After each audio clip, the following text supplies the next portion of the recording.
All right, welcome inside Amica Mutual Pavilion. Sam Knox joined by Kevin McNamara from KevinMacSports.com and the Kevin Mac Sports Hour on WPRO. Right. Nailed it again. Perfect. All right.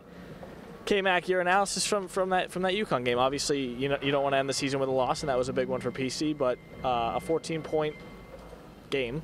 What did you take from it? Yeah, well, it wasn't a 14-point game. You know, Providence had a great start, energetic start, and I thought Kim English really hit some key things in his post-game, basically saying some mental mistakes, quick shots, not getting back in transition, let UConn back in that game quickly, really quickly. But that's how good UConn is. If you open the door to a team like UConn, they're coming in 5 at a time, and that's really what happened throughout much of that first half. And the second half was, they just couldn't get any traction against a UConn team like that. I mean, the momentum was evident. Devin Carter started the game on fire. It was great.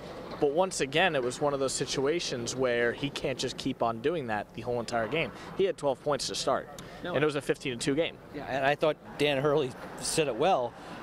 They were not going to keep up that pace energetically, so Providence needed other guys, to your point. Josh Aduro, a really soft second foul, changed the tenor of Providence's attack totally, because they don't have anything off the bench. You know, they're really thin right now. No Garway Duell in this game. He was ill most of the week. They can't afford any guys who play in their rotation to be out because the margin of error is really thin right now. Georgetown once again coming up, Big East tournament, round 1. So they're the 7th seed, so they dropped. Similar to last year, kind of dropped towards the end of the season.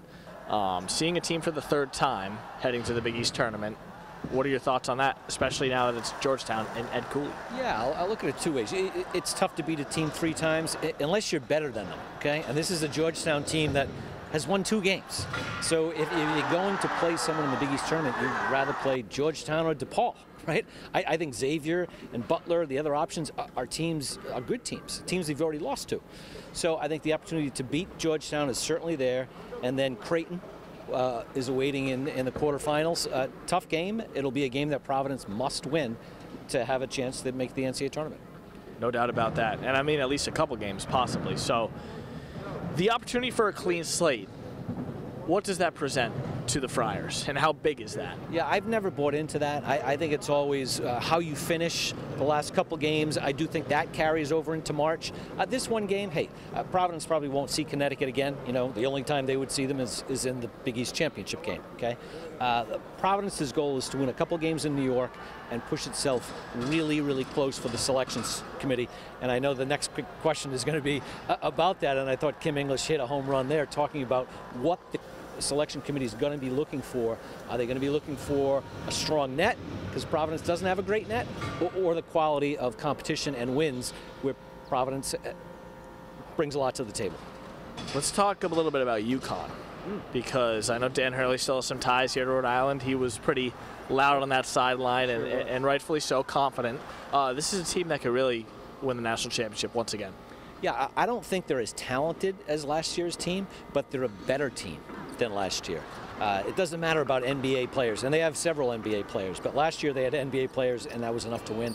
This year, I think it's a 3-team race, Houston, Purdue, and Connecticut, and I'll go with Connecticut. I'll ride with Connecticut in the Big East tournament and the NCAA tournament. They're that good.